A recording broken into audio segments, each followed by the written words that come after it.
Hi, I'm Tim of the 1916 Company, announcing our all-new 1916 Company app. Check out our all-new community features, including wrist time, where you can log the watch you wear, how often you wear your watches, and see a graphical representation of how you use your collection. But wait, there's more, because this wrist time feature allows you to post in real time to our live feed of user wrist shots. Our community functions also include professionally moderated discussions, all sorts of views, debate, insights into what people want to say about the watches of our times, and all your favorite features are coming back, including media, editorial from Jack Forster, video from yours truly. You can continue to build your online collection and your wish list, plus all the commercial features are back. Buy, trade, and sell through the app, browse our global inventory of pre-owned and new watches. A wrist shot could begin the process of a trade or a purchase. Find the 1916 Company app on the Apple App Store and Google. Hi everybody, Jack Forster, Global Editorial Director for the 1916 Company. And I'm here once again with Eleonor Picciotto, our Jewelry Editor at Large. And we are here today to talk about a quite broad subject. We'll see how far we can get. We're going to talk about watches that are icons of women's watch design. Vast majority of topic nowadays. Yes, huge subject. And I guess it immediately raises the question, what constitutes an icon of women's watch design? Is it the design? Is there such a thing as an instant icon? Is it the amount of time that a watch is in the market? I think if we stick it to icon, it's a status that. It's interesting because François Benamias, who used to be AP CEO, once told me, an icon is not, and obviously I'm trying to paraphrase what he said because he said it perfectly and what I'm going to say is less perfect, but he said that in order to gain the status of an icon, it's over time and how people and collectors react to it. And it's not something, it's not a goal you can achieve. You cannot say or claim that a watch is or isn't an icon. It's not a decision time will the brand tell. Makes. Yes, exactly. It's what the time will tell. It's the beauty of the industry. Mm-hmm. And when we're talking about icons of watch designs for women, I think it's probably important to distinguish between the idea of iconic watches that are worn by women and watches that are actually icons of women's watch design. I mean, do you think that's a meaningful distinction? Absolutely, because the first iconic woman's watch that comes to mind is obviously the Breguet Reine de Naples, which was, if I'm not mistaken, the first watch created solely for women. And it was for Caroline Murat, which everybody knows the story by then, but it's such an iconic watch that has a genuine DNA that not a single other watch on the market resembles, just an inch of that design. Yeah, and I mean, I think that's an interesting point because, I think about the Queen of Naples as a modern watch, and I think about the history of wrist watches specifically for women. And women did not wear wrist watches, simply put, by and large. I mean, there were bracelet watches made. There's reasonably good evidence that Queen Elizabeth I actually had a bracelet watch made for her. But as a rule, women didn't wear watches on the wrist. It was not a woman's thing. Yeah. And we talked and we briefly talked about secret watches at some point, which was, I guess the premises of when women started wearing watches, and then throughout the years it evolved into ladies' watches, which were incidentally a smaller version of an existing piece that was originally made by men for men, that just had a mother of pearl dial with diamonds in the bezel. And then, ta-da, we would call it a woman's watch. But I think when it comes to feminine icons or watches that are important and interesting enough to just live on their own, there's actually quite a few on the market. I mean, and there's probably more on the market than people are necessarily aware exist. I mean, the first thing that I thought of when we were discussing, watches that we might bring up during this particular conversation was, I thought of the Queen of Naples because it was a watch that was designed from the ground up as a women's watch, and I think it's an incredibly successful design. I mean, I've been in love with it as a design object for many, many years. But what else is there out there? I mean, what else can we uncover? I mean, obviously, quite a lot. There's quite a lot, but if we're thinking solely in 2025, the J12 from Chanel has grown to be an icon in the women's section, and yet the J12 was originally created for men. Which I think is something maybe a lot of folks aren't necessarily aware of. So it was originally created as a men's collection from Chanel. Yeah. And it turned out to be extremely successful for women. The same way that not as successful, but the same marketing strategy and product-wise was with the millinery collection with AP. It was originally a collection designed for men that was never a success. And then it kind of died down, and in 2015, they relaunched the millinery solely for women, and they did it in two versions, in rose gold and white gold, with diamonds on the bezel and a mother of pearl dial, but it was a skeleton watch, so it was, to me, one of the most beautiful watches. But it's interesting also in the perception, because these two examples we've shared, and there's much more in the market if we think iconic or at least feminine pieces, just like the Élégante by F. Journe that was originally created for women, or some of the Art Créative of Vacheron Constantin. All these watches, when you think about it, are montre de forme. They're not round. They have different shapes, which, as everybody know, is something, it's just a tiny portion of the market where you didn't really know if it was a product that was going to work or not, because not the majority of people would go for a watch that isn't round. Yeah, I thought the millinery was an interesting case in point because, as you say, that's something that started out, it was not originally conceived as a women's watch. And when I first became for the millinery, it was, there were high complications in the collection. There was the millinery minute repeater and cabinet piece number 5, which is, I think, still one of the most amazing watches ever made. There was a millinery Maserati crossover, which you think about the oval shape of the millinery and how most of us would, I think, kind of automatically think of it as a design intended for ladies. An automotive version of the millinery. Yeah. It's kind of an interesting concept. It's also interesting how whenever you have a case that is different from what you see, you always, as the example you just showed, you just attracted to something from another industry or something that relates to something else. When it comes to women, or what makes an iconic woman's watch, I think it's very different. I think it has to do mostly with design at a certain period in time, and whether it was on a smaller scale or on a larger scale, whether it was gem set or not gem set, or whereas when you think about the sea urchin watch from Gerald Genta, which was originally created years ago from going to Corsica, and he was fishing sea urchin, and he was just very inspired by the shape of it, and there's a personal history behind it. And now that LVMH has brought Gerald Genta back into life and putting into new collection as modern pieces, we all know that Gerald Genta originally was designing jewelry before he designed watches. So he had this sensitivity of creating a product for women with the right proportions, with the right angles. And it's interesting how now putting back into the legacy of Gerald Genta, how they want to push the brand forwards, they're putting a woman's watch, which is the sea urchin, which incidentally is an iconic piece on its own if you look at the history and the heritage that Genta left. Well, I wonder about that. I mean, can we really call the Oursin an icon? I mean, it's a design by Gerald Genta, certainly, and there are people who would argue that any Gerald Genta design is, simply because of its creator is at least, a candidate for iconic status. But I don't think in Genta's lifetime it was ever produced as a commercial piece. Correct. And it's only in its second generation now, as the brand has been, reborn from at Louis Vuitton. So I think that you could probably make an argument that it's at least a candidate for sort of instant icon, if there is such a thing, because it is such an idiosyncratic design and it does stand out so much from the crowd. But has it been around long enough?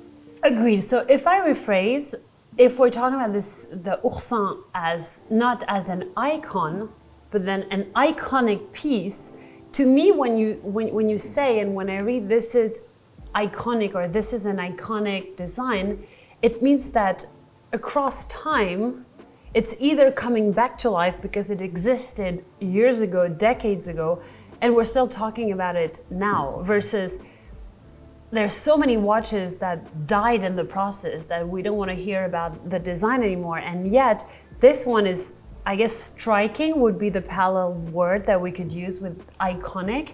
But there's so many iconic watches. If you think about the Dolce Vita with Longines, to some extent, it is an iconic watch. It's been existed for so many years, and it is an iconic piece in their collection. Does it make it an icon the way we picture it in our collector's lexicon? I don't know. Yeah, yeah. And then the J12 is an interesting case in point as well. Like the Millenary, as you say, a watch that had originally been released as a men's watch. I had the impression for many years that it had originally been released as a ladies' watch. And I think that that probably has something to do with the perception, the sort of stereotype perception that Chanel is a ladies' brand, is a feminine brand. Do you think that the notion that the J12 is a feminine watch is something that kind of came about as a result of kind of just general acquiescence to the stereotype? Probably, but I also think when you look at the archives and if you have followed the whole story and history of Chanel getting into the watch and jewelry segment of products, it was created in 1993, so it's fairly recent, and yet they've managed to arrive on the map and place themselves as a key player in the watch and jewelry industry. And one of the reasons why the J12 became so popular, and especially on the women's side, it's because of the use of ceramic. And the use of ceramic, as we all know, is unscratchable, so extremely comfortable to wear, durable in the sense that you don't need to pay as much attention. And when you're a woman, whether you're working or not, you have the kids, you have the stroller, you're working out, it was the first watch that wasn't really a watch per se as part of the big names of the watch industry. Sure. And it had still this sexiness and this appeal that I'm wearing Chanel and not a Chanel watch. And I think it also played in the role of the different codes of what the DNA of the brand and what Gabrielle Chanel has infused throughout the years in using this monochrome tones of black and white, and using the ceramic in black and white was at the time quite striking. I mean, now everybody uses ceramic and we take it for granted, but when it was first used, it was very modern, it was very different. And in the presentation of ceramic as a material by the J12,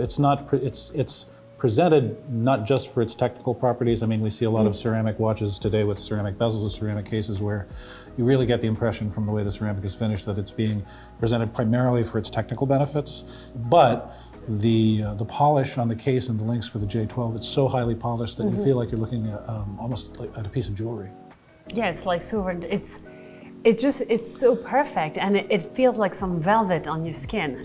It's quite extraordinary. But I mean, now we've delved into the conversation of iconic and feminine icons, but one brand and one specific model we haven't talked about yet is the Panther from Cartier, which has been throughout generations, whether it was my great-grandmother, my grandmother, probably my daughter one day. The Panther has remained to this day an iconic watch that's been perpetrated from one generation to the next. And even if they've modernized the original version in the last couple of years, it is a statement and something in a watch that has not even a pale copy from another brand. It's the DNA, the icon, the design that stands it on its own. Do you think that I'm struggling actually to think of the J12 is a round watch, but so far the majority of the so-called icons of ladies' watch design we've talked about have been non-round. If you look throughout, like obviously we've done this exercise where before we started the video where we pull out the institutional brands, we pull out the independents, we pull out the jewelry brands, and it's interesting to see that every single brand has either a feminine line or some sort of iconic piece, if not an icon. And it's true that even looking at Hermès, for example, which up until they acquired the manufacturer Vaucher and they started making their own caliber, was not even a jewelry brand, far from being a watch brand. And yet, they've been creating the Cape Cod watch, which we have seen on so many wrists, which is the iconic Hermès watch, the classic, very conservative watch that you can wear daily. And it has grown to be an icon, in my opinion. Yeah, it has. And I think that anybody who follows the sort of history of ladies' watch design and who follows the history of Hermès would agree with you. Absolutely. The notion of an iconic ladies' watch, again seems to, and the Hermes is another interesting example. I mean, as we were saying before, a lot of the time they're non-round watches.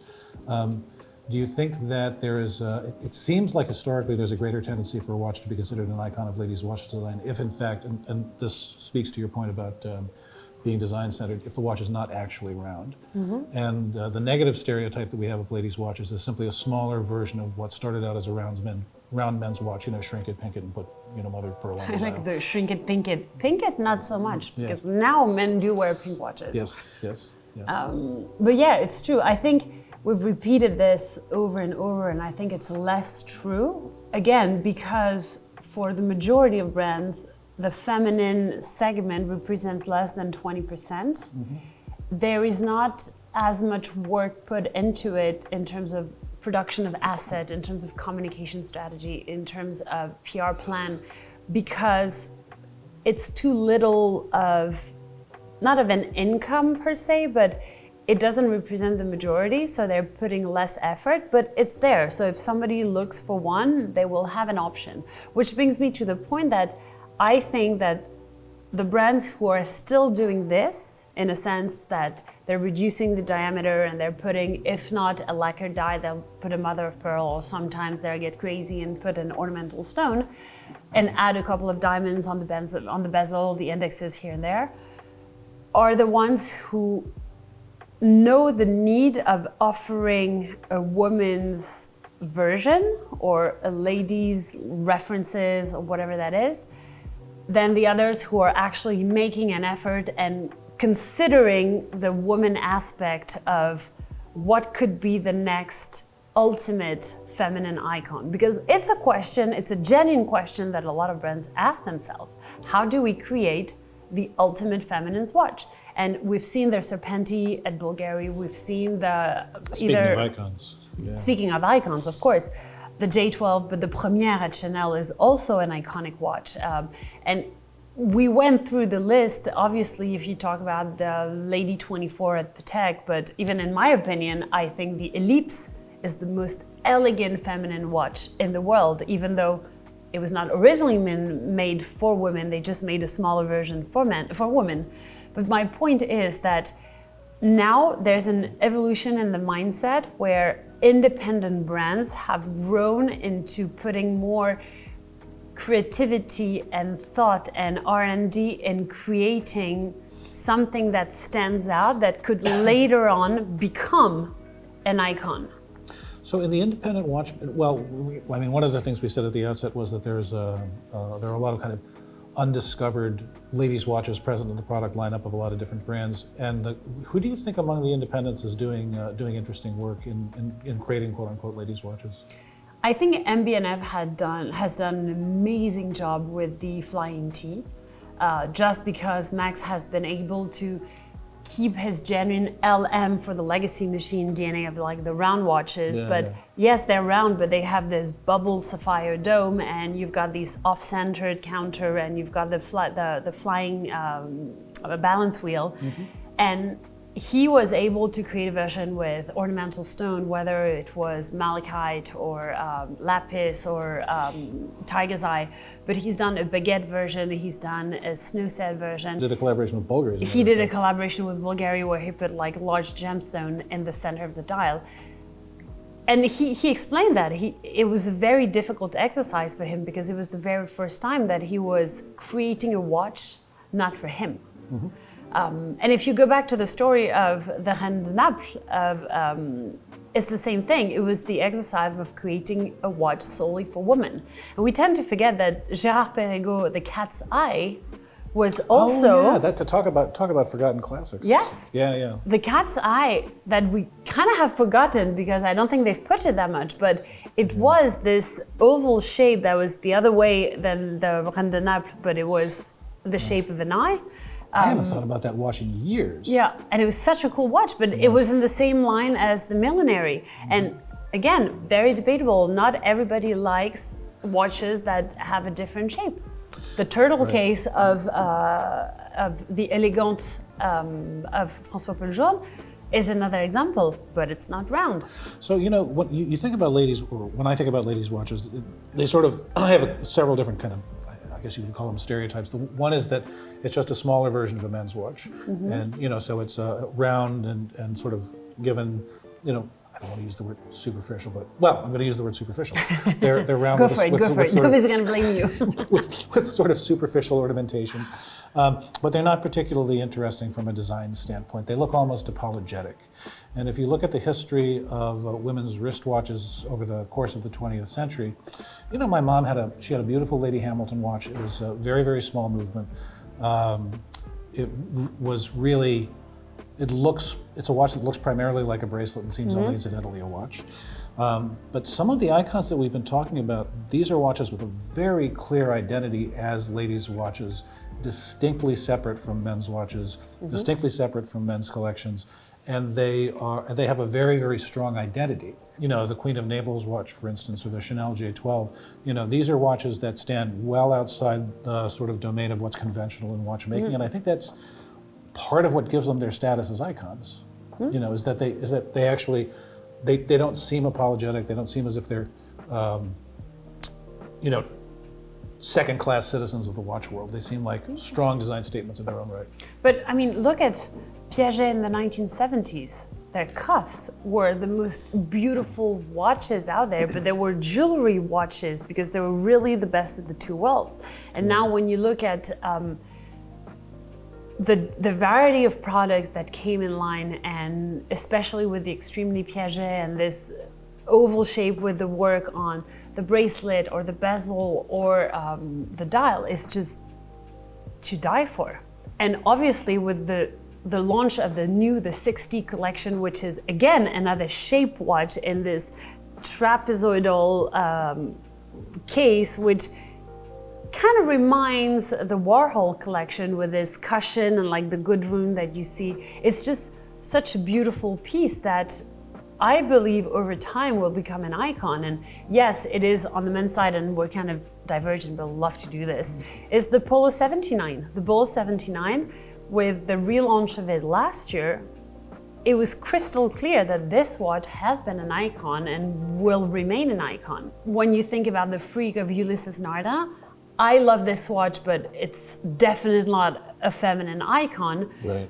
But it is such an interesting watch that nobody talked about for years. And now that they were able to create the smaller versions of the big freak, which is they did the X and they did the 1, now women can wear it. And if you really want to show that you know something about watches, you know something about movements and makeup, and you have this bold personality, go with a freak. It would be one of the first watch I'd recommend. The same goes with de Bethune. De Bethune, they have such a striking DNA in terms of aesthetic, in terms of color, in terms of movement and complication, of course, but you wear a DB25, either a Starry Night, or the references better than I do, and I'm not going to get into this because you guys are going to scream at me. But my point is that these watches, 2025, if we look at them 20 years from today, I'm pretty sure some of them will have reached the status of icon. Everybody wishes to reach this status. Now we'll see what time will tell. Yeah, but it's really time in the market that decide. 100%. If somebody's looking for an interesting ladies' watch, something that's interesting from a design standpoint, but that might not necessarily be as widely known as the Queen of Naples, for instance, where would you suggest people start looking? I want to say Bulgari, especially that now they're putting their new mechanical movement into their Serpenti, which has been the iconic watch. But are you talking shape watch or are you talking round watch? Oh gosh, I suppose we could talk about both. Although I've kind of gone out on a limb and said that I think that most of the really truly iconic ladies' watch designs are ones that are non-round and have a more assertive design identity. Well, so I will rephrase your own question to give you my own answer. If I were to pick 5 watches in order to build a woman's collection with only iconic watches, I would go with an Ellipse from Patek Philippe. I would go with a Panther from Cartier. I would go with, I'm cheating with my little notes because I've done my research. No, I would go with an MB&F Flying T, but not the full baguette, just the onyx version with some diamonds. Why not the full baguette? It's a statement. It is. And I tend to want to wear the pieces that I buy, whether it's a piece of jewelry or a watch, on a daily basis. And having a few diamonds, it's great. Having tons of them, not ideal. The same reason why I don't like huge stones. I like to be comfortable wearing them and not having to worry I'm gonna hurt it, break it, unset it, get stolen, this and that. So those will be the top three. I want to say a Royal Oak from AP, the Carolina Bucci version with the frosted gold, because to me is the epitome of femininity, and I've said this very expression many times, but I genuinely think it's the beautiful watch. And incidentally, they released the baby version that you can wear just as a bracelet. The big one or the small one, I would go for either or potentially the two. I guess my last choice would be a vintage piece, and I would go for either a Cadenas or Ludo from VCA or a Piaget cuff from the 1970s. That would be my ideal collection, but obviously an Élégante from Journe, a Panther or Secret watch from Cartier, but we're talking higher prices. You know, it's funny that you mentioned the Élégante again, because you know, I look at that watch and I look at how it's kind of evolved in the market since it was first introduced, and it makes me wonder whether or not there's room in the independent world, especially for other independent brands to kind of follow suit, because that's a very unexpected watch. You know, I mean, I had the same reaction I think a lot of guys did when it first came out, which was like, is Francois Paul just having a bad month? I mean, you know, what's going on over there? And of course, it's turned out to be a tremendously successful watch. Is there room, you think, for creative independence to kind of take a few more risks in making watches specifically designed for a woman client? 100%.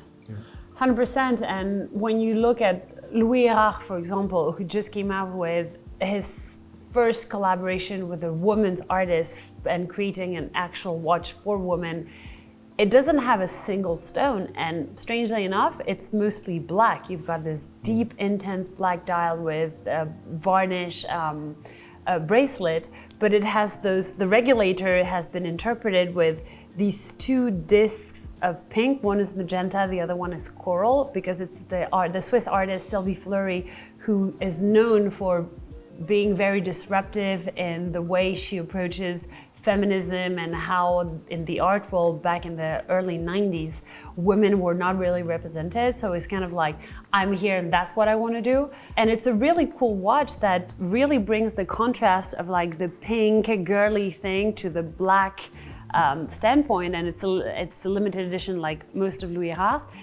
And I think this watch is another example of, it's probably not going to be an icon, but the regulator of Louis Erard is an icon in itself, because it has gone throughout decades and they haven't taken a single wrinkle, but that's a cool one. And I think a lot of brands are now experiencing and creating, when we're not talking about the big brands creating the high gem set watches, Sure. They're experimenting this field into creating watches that are slightly less expensive than what they would do if they were to come up with another men's collection.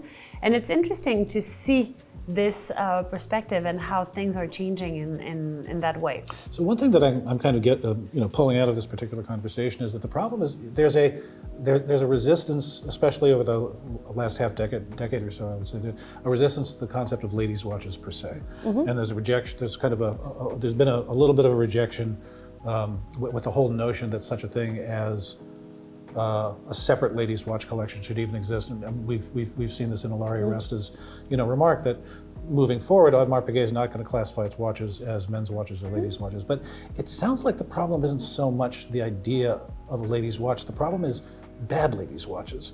And the problem is, and you know, that is not an issue that's restricted to ladies' watches. What it's not that women don't want watches that are, you know, designed for sort of what we would consider, I don't want to say stereotypically, but I'll say it again, stereotypically, you know, feminine tastes. It's that women don't want bad watch designs any more than anyone else wants a bad watch design. Exactly. And these icons that we've discussed are the one thing that they all have in common. It's not really that they're shaped. It's not really that they're non-round. It's not really that they're jeweled or not jeweled. They're cool. It's just they're cool. Yeah, They're just cool. Yeah. Yeah. I agree. And they have strong designs and strong identities. And the real challenge is, how do you create something? How do you is not how do you create a ladies' watch collection, or should you have a ladies' watch collection? It's how do you design a good watch? How do you design a cool watch? Well, then that includes everybody, and Right. it's a far more lengthy conversation that everybody would debate on many standpoints. But I find it really interesting to see, especially now, how genderless watches are blending in, where you can buy a Furlan Mary the same way that you can buy an MB&F, or you could buy a 222 from Vacheron, whether you're a girl or you're a boy. And that's a really cool thing, because it comes back to the same question, and as you were just mentioned, is design. Yeah. If you enjoy things that are well designed, you can wear it any day. I mean, do you think that we've both been around for this sort of huge uptick over the last 7 or so years, I would say, in vintage watches and in vintage-inspired watches. But I think that we've also seen kind of a return. The downside to a return to classicism is that it can produce a tremendous amount of fairly unimaginative, uninteresting watchmaking. And you know, a vintage-inspired watch doesn't really stand out now the way that it did back in 2014, Agreed. 15. Yeah. So, I mean, do you think that the trend towards conservatism is something that we'd like to see turned around a little bit, especially in ladies' watch design? Yes, but I think when you take into consideration the market factors in a sense, that right before COVID, the year before COVID, that's when all the brands were all in on women's watches, feminine watches, ladies' watches, and they were really focusing on smaller diameters, on creating things that our communication this year is for women, because Right. women are booming, collectors that are women are booming, now women are independent, they can buy their own watches, blah, blah, blah, so on and so forth. COVID hit, everybody stopped, everybody froze, and right after COVID, everybody was scared. So what did they do? They just went back to what worked, the icon, the heritage. Yeah. Nobody can blame us from looking at the past and what made us what we are today. And I think that's a parameter that's very important to take into consideration, because ever since I've been working in this industry, and it's only been 10 years, and yes, I grew up in this industry, so I've heard the different faces, but it's been 10 years that I haven't heard a single year where it's been a great year. All the budgets are always cut. There's always a crisis somewhere. There's always a war striking somewhere. And strangely enough, when everybody communicates the number at the end of the year, they've all gone up 10, 15, 20%. So everything is just so paradoxical and sets you like, you're kind of off balance. It's like, what are they talking about? They did great, but they have no money and they're afraid of the crisis because this market is falling and this and that. And this truly affects the economy, and in affecting the economy, obviously brands who, as you know, a watch cycle takes up to 3 to 5 years from creating a product to the moment it lands in the store. And I think they need to set their priorities, and they need to be careful on how they can ventilate the money they have, how the market will react. And one thing we didn't really mention as well is, with the rise of interest in the watch industry, bearing in mind that most brands were already at their maximum capacity in terms of production, you're adding on top of that thousands, if not millions, of new people interested in watches, because that phenomenon rose after COVID. Well, they cannot produce far more watches, and Sure. because they already struggle into creating what they have to create, then the minimal portion of what the segment of feminine timepieces are becomes all of a sudden far behind because they really need to focus on what brings a lot of money. So I think all these factors together kind of add positively and negatively the fact that women are kind of left aside, and even if they want to, then you need to take those parameters into consideration. Yeah, so I think what we wanted, I mean, what we would hope for women's watches, and this is where we're going from acknowledging the icons that exist to the icons that we hope will be created. What we're looking for is a refreshing of inspiration, a fresh spirit of aspiration and creativity, and a willingness to think outside the conventions that stereotypically, there's that word again, that stereotypically define what a ladies' watch is. And again, it's been said, but the problem is not ladies' watches per se. The problem is bad ladies' watches, which is merely to say, let's have some creativity, thought, inventiveness, and willingness to take some risks. Ask women. Yeah. Ask them what they want. Yeah. Ask us what we want. There you go. That's and that really is the last word. Well, thank you so much, Eleonor. Thank you, Rob. Fascinating as always, and we'll see you next time.